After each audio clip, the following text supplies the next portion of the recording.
I am the tofu golem. Please enjoy the video. You begin now. Skim leaves and large debris, then vacuum loose dirt. Test free chlorine and pH immediately so you know what to add. Once done, add chlorine slowly around the pool edge to reach 13 ppm and run the pump. Make sure pH sits between 2 and 7, 6 because chlorine works best there.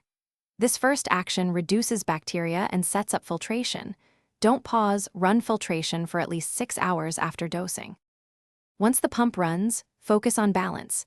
Test pH and alkalinity and add acid or alkaline buffer to correct them. Backwash or clean filter cartridges when pressure rises 8-10 psi over baseline.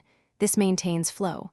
Shock the pool weekly or after heavy use to break down organics and restore free chlorine to 3-5 ppm briefly. Brush walls and vacuum settled particles to prevent biofilm. Make sure you schedule a short to finish, stabilize your routine.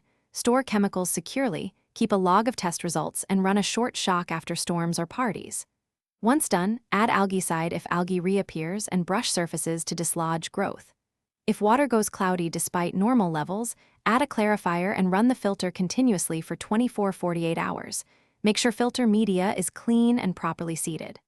A key troubleshooting tip: if cloudiness persists, retest for total alkalinity and calcium hardness before adding more chlorine.